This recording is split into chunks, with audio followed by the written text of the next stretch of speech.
इसके बाद जो सवाल बचे हुए हैं 31 से लेकर 34 तक के, 31 टू 34, इन सारे सवालों के लिए हमें एक नया जो कॉन्सेप्ट है उसको सीखना पड़ेगा, कंपोजिशन ऑफ टू फंक्शंस।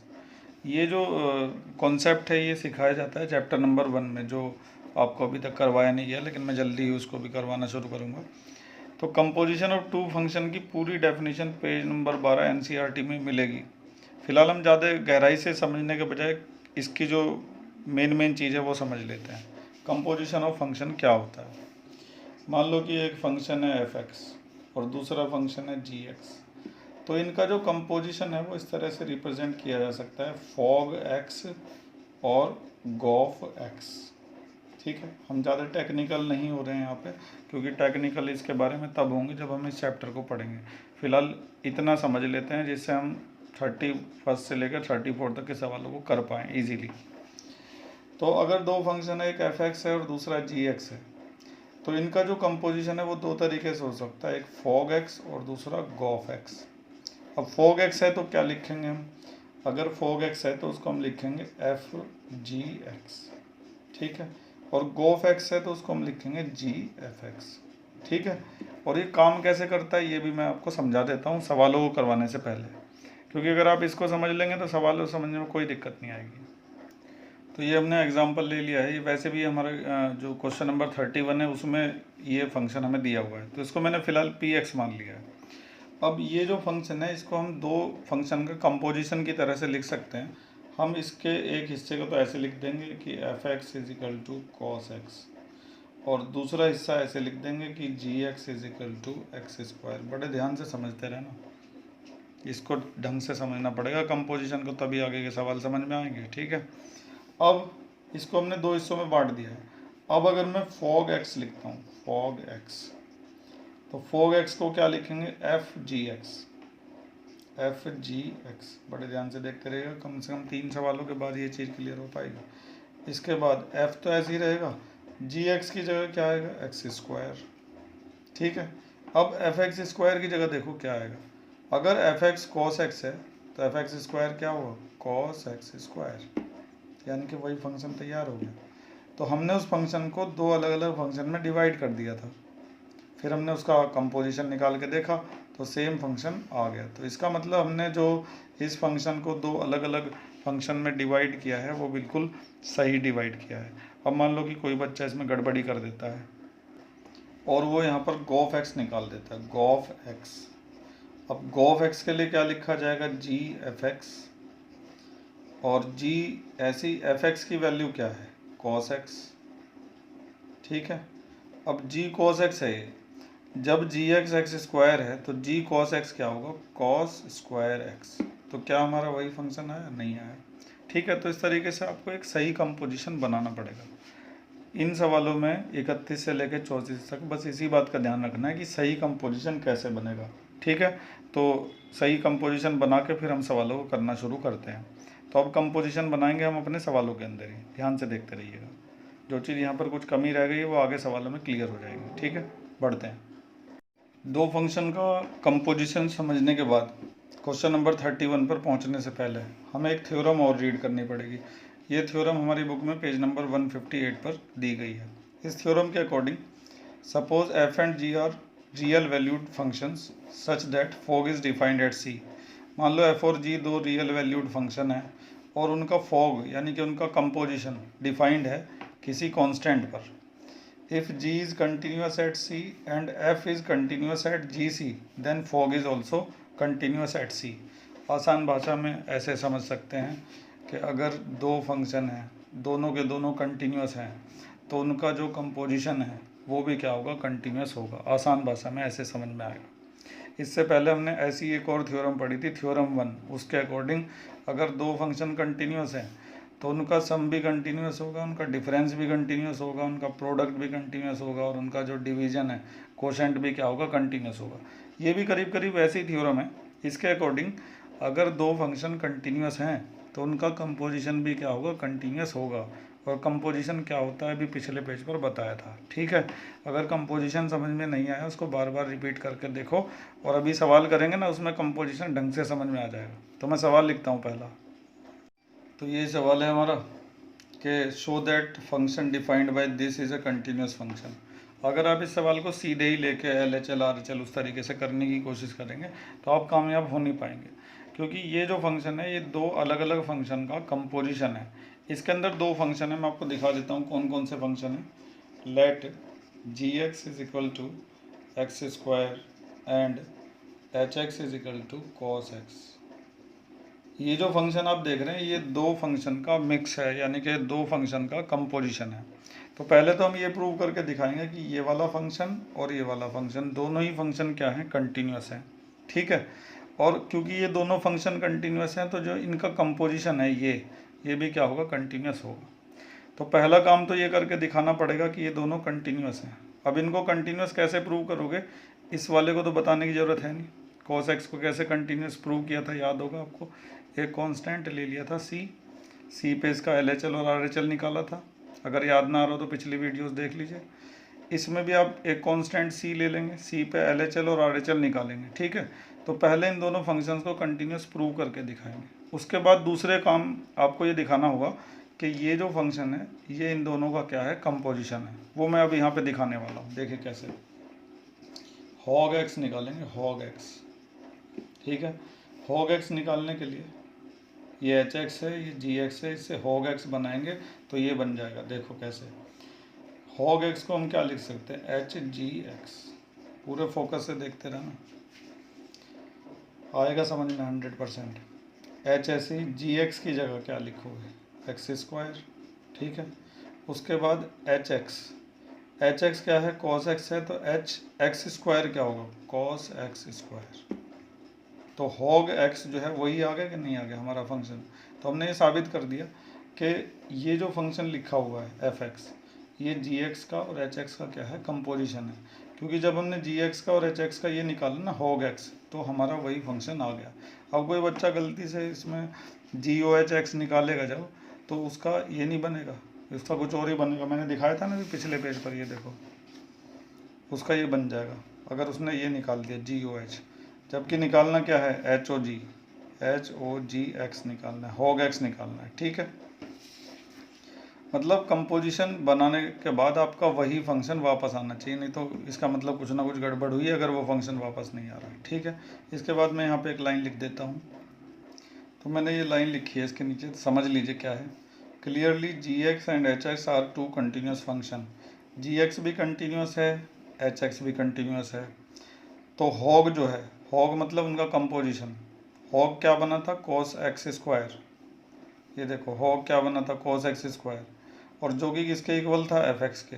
वो भी एक क्या होगा, कंटिन्यूस फंक्शन होगा, क्योंकि हम जानते हैं कि as the composition of two continuous function is also continuous, ठीक है।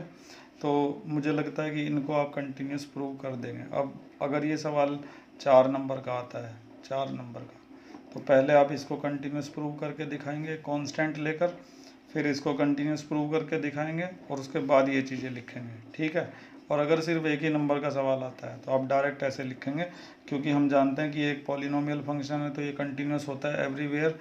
cos x फंक्शन भी एवरीवेयर कंटिन्यूस होता है, तो इनका जो कंपोजिशन है वो भी क्या होगा, एवरीवेयर कंटिन्यूस होगा। बेहतर समझ के लिए अगला सवाल देखिए। लेकिन आगे बढ़ने से पहले वो जो पिछले सवाल में आया था ना एक फंक्शन, ये देखो मैंने कहा था कि इसे प्रूव कर लेना अपने आप ही कंटिन्यूस, एक कांस्टेंट लेकर x इजिकल टू सी। तो इसे तो मैंने पहले कर रखा है, प्रूव कर लोगे आराम से। लेकिन ये वाला जो है gx is equal to x square, इसे मैं एक बार करके दिखा देता हूँ आपको।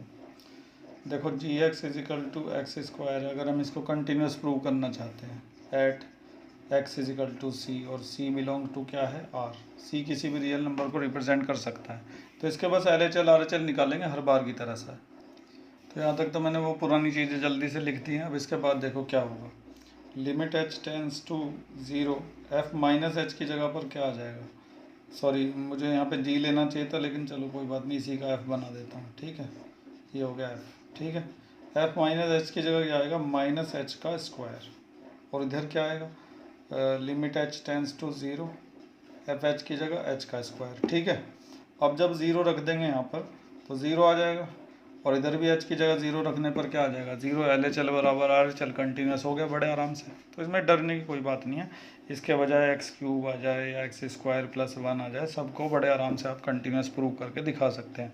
ये होते हैं पॉलिनोमियल फंक्शन और ये भी हमेशा कंटिन्यूस होते हैं हर रियल नंबर पर। इनका ग्राफ कभी भी ब्रेक नहीं होता, ठीक है।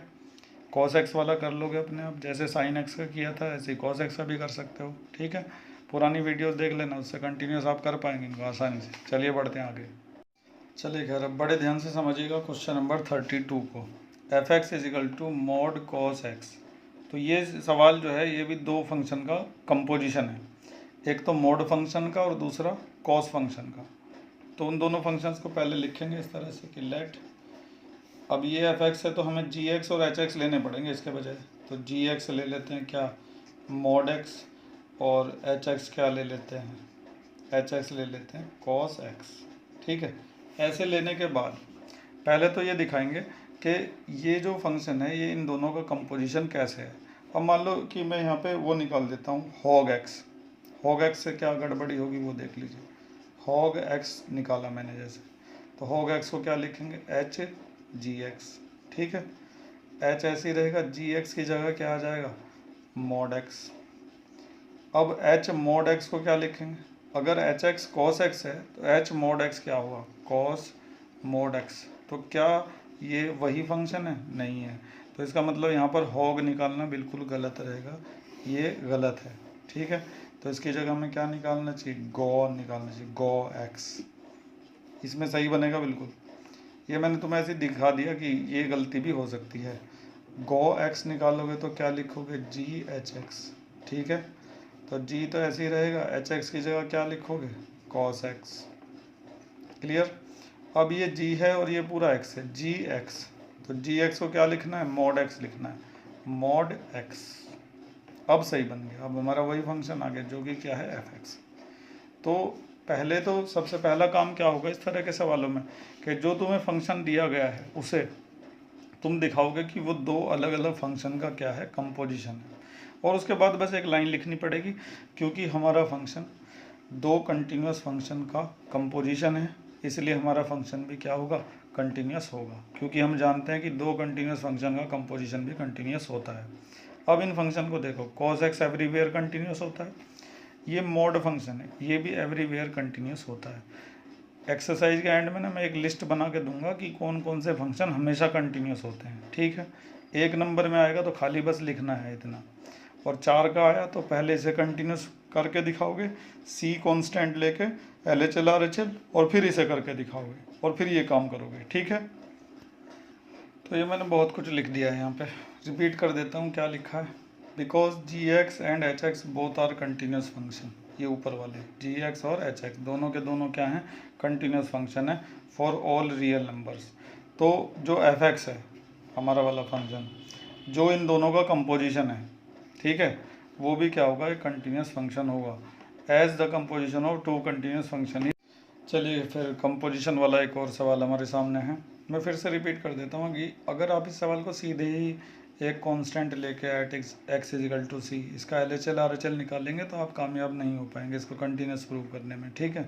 क्योंकि ये फंक्शन दो अलग अलग फंक्शन का कंपोजिशन है। तो वो दो अलग अलग फंक्शन क्या है उनको देख लेते हैं। लेट, इसमें gx जो है ना वो लेंगे हम sin x, और जो hx है उसको हम लेंगे mod x, ठीक है। और उसके बाद दिखाते हैं कि ये कंपोजिशन कैसे है। नाउ GOH निकालते हैं, गो निकालते हैं, गो x, ठीक है। गो x को क्या लिखेंगे, g ब्रैकेट hx, इस तरह से। उसके बाद g hx की जगह पर क्या आएगा, mod x, ठीक है। और g ऐसे ही रहेगा, mod x की जगह पर क्या आएगा, सॉरी g ये पूरा x है, g x की जगह पर क्या आएगा, g x sin x था, तो यहाँ x है तो यहाँ x है। अब यहाँ अगर mod x होगा तो यहाँ भी क्या आ जाएगा, mod x आ जाएगा। तो ये बन जाएगा, ऐसे नहीं आएगा, sin mod x, ठीक है। तो गो x क्या बन गया, sin mod x बन गया, जो हमारा फंक्शन था, यानी कि क्या था, f(x). तो अभी दो लाइनों में हमने क्या दिखाया, इन दो लाइनों में हमने ये दिखाया है कि हमारा जो फंक्शन है वो दो फंक्शन gx और hx का क्या है, कंपोजिशन है। इसके बाद बस वो लिखना है कि ये साइन फंक्शन है, ये हमेशा कंटिन्यूस होता है, ये मॉड फंक्शन है, ये हमेशा कंटिन्यूस होता है। तो इन दोनों का जो कंपोजिशन बनाया हमने वो भी हमेशा क्या होगा, कंटिन्यूस होगा। तो वो लाइन में लिख देता हूँ ज़रा, ये मैंने फटाक से वो लाइन लिख दी है कि g(x) और h(x) दोनों के दोनों कंटिन्यूस फंक्शन है सभी रियल नंबर्स के लिए। तो जो इनका कंपोजिशन है हमारा फंक्शन वो भी क्या होगा, कंटिन्यूस होगा, क्योंकि हम जानते हैं कि अब क्या था वो, दो कंटिन्यूस फंक्शन का कंपोजिशन भी क्या होता है, कंटिन्यूस होता है। ये लाइन आप लिख दीजिएगा खुद ही, ठीक है। तो उम्मीद है कि कंपोजिशन वाली कहानी समझ में आ गई होगी। जल्दी मैं इस तरह के कंपोजिशन वाले एक्स्ट्रा सवाल भी आपको दूंगा ताकि आप सही से वो बना के देख सकें। तो तुम्हें ना इसकी प्रैक्टिस करनी पड़ेगी कि जैसे ये एक फंक्शन दे दिया, ये तुम्हें दिखा कि ये दो फंक्शन का कंपोजिशन है, तो इसको तुम दो फंक्शन में कैसे डिवाइड करोगे। डिवाइड करने के बाद तुम्हें ये दिखाना पड़ेगा कि वाकई में ये इन दोनों का कंपोजिशन है। बस इसकी प्रैक्टिस करनी पड़ेगी, बाकी क्या है, बाकी तो सेम चीज़ें हर सवाल में लिखनी है। करते हैं आखिरी सवाल। चलिए कर, तो ये भी एक बेहतरीन क्वेश्चन है क्योंकि हमारी एक्सरसाइज का आखिरी सवाल है। बड़े ध्यान से सवाल को समझिएगा। ये जो पूरा का पूरा फंक्शन है, इसमें ये तो सीधा सीधा मोड फंक्शन हो गया, ये तो एवरीवेयर कंटिन्यूस होता ही है। लेकिन ये वाला जो फंक्शन है तो ये भी मोड फंक्शन, लेकिन ये कंपोजिशन है दो अलग अलग फंक्शन का। अंदर जो है वो एक पॉलिनोमियल फंक्शन है और बाहर जो है वो एक मोड फंक्शन है। तो इसके लिए पहले हमें कंपोजिशन वाला सिस्टम पूरा करके दिखाना पड़ेगा और बाद में इसको देख लेंगे, ठीक है। तो इसके लिए हम देखिए क्या क्या लिखेंगे। Let g(x) is equal to x plus 1, g(x) is equal to x plus 1, अंदर वाला पॉलिनोमियल ले लिया, and h(x) is equal to क्या ले लिया, मॉड x। तो इसको हमने दो अलग अलग फंक्शन में डिवाइड कर दिया, ठीक है। उसके बाद ये दिखाएंगे कि ये जो फंक्शन है ये इन दोनों का क्या है, कंपोजिशन है। तो इसके लिए हमें निकालना पड़ेगा hog x।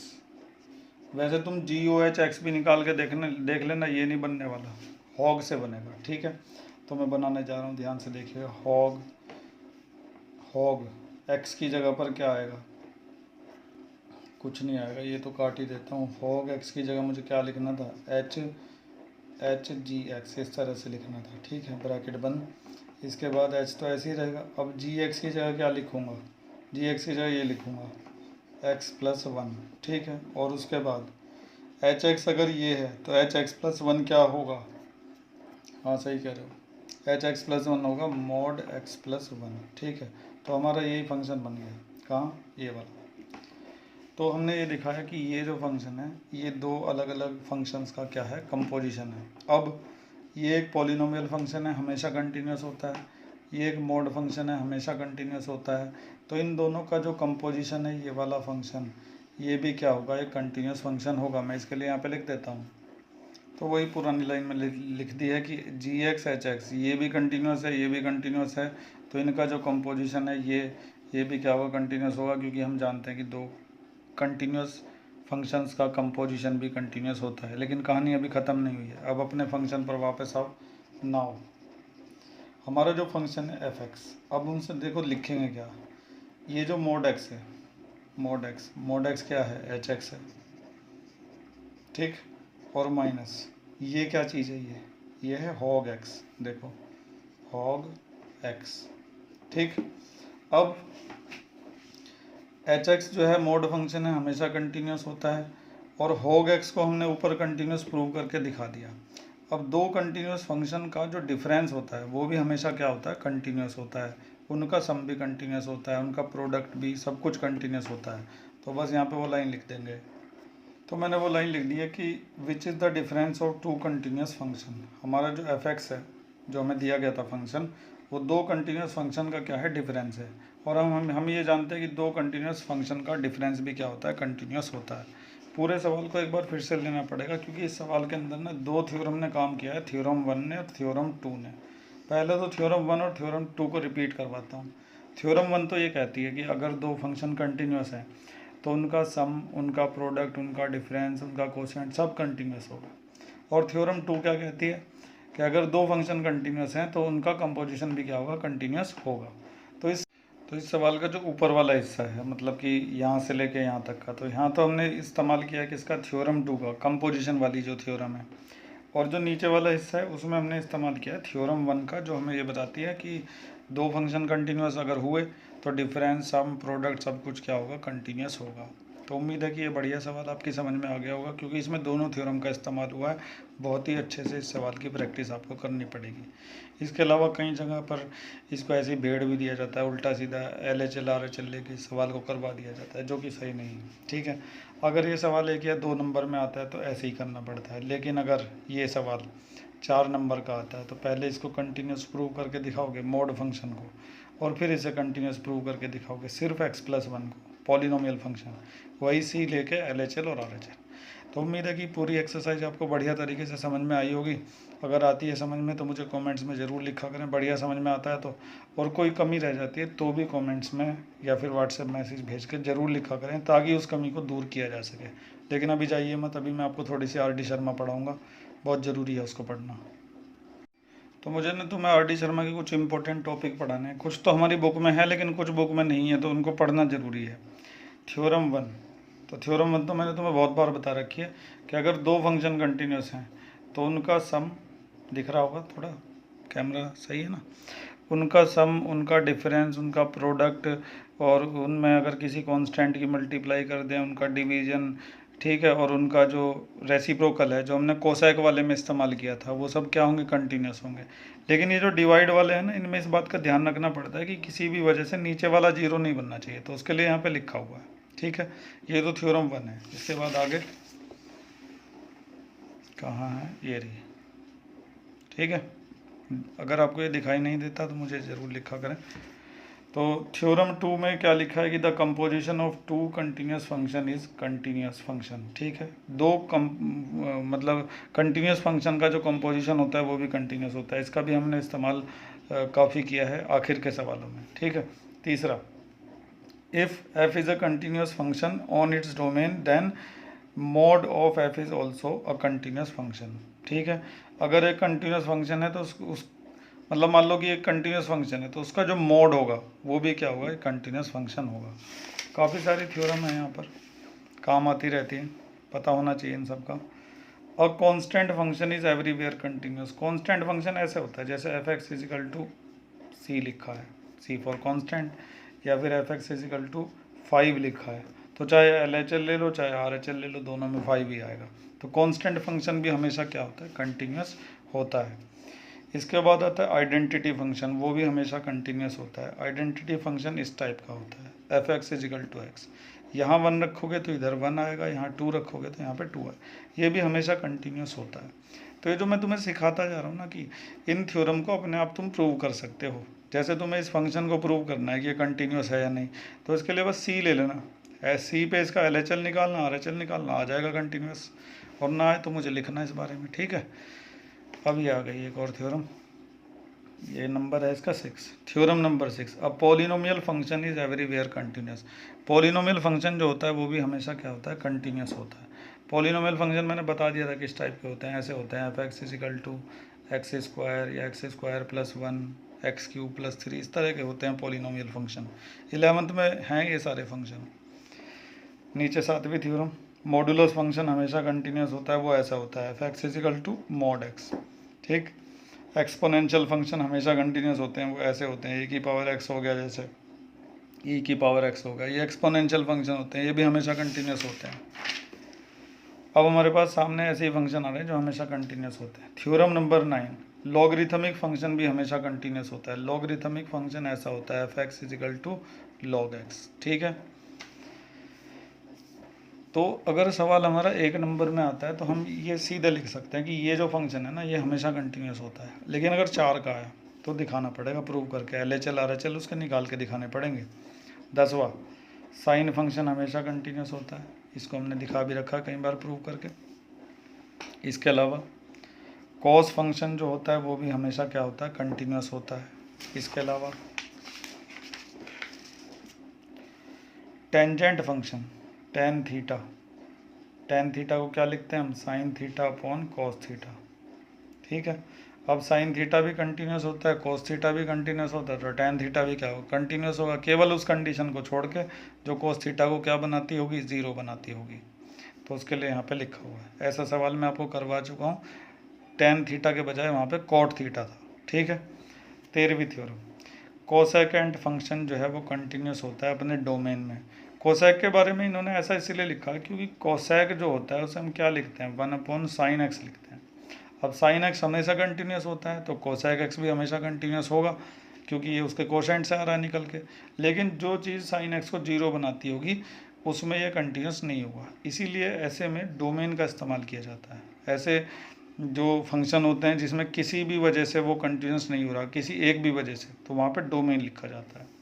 ऐसी सैक के बारे में लिखा है, सैक भी कंटिन्यूस होता है अपने डोमेन में, कोटेंजेंट भी कंटिन्यूस होता है अपने डोमेन में। मतलब जिनमें भी डिनोमिनेटर वाली प्रॉब्लम होती है ना, जिनमें डिनोमिनेटर 0 बन सकता हो किसी भी वजह से, तो उन सब के लिए डोमेन का इस्तेमाल किया जाता है। ठीक है, तो मैंने आपकी सारी कमियां करीब करीब दूर कर दी हैं कंटिन्यूटी को लेकर। बाकी कमियां आप खुद दूर करेंगे प्रैक्टिस करके, और जब चैप्टर ख़त्म हो जाएगा पूरा तो हम इसके एक्स्ट्रा क्वेश्चन ज़रूर लेंगे। अगर मैं इसका एक्स्ट्रा क्वेश्चन ना कर पाऊँ या भूल जाऊँ तो याद दिलाने का काम आपका है। ठीक है, फ़िलहाल आज का लेक्चर ख़त्म हुआ, अब जल्दी आएंगे एक्सरसाइज 5.2 के साथ, डिफरेंशिएबिलिटी पढ़ेंगे इसके बाद। Thank you.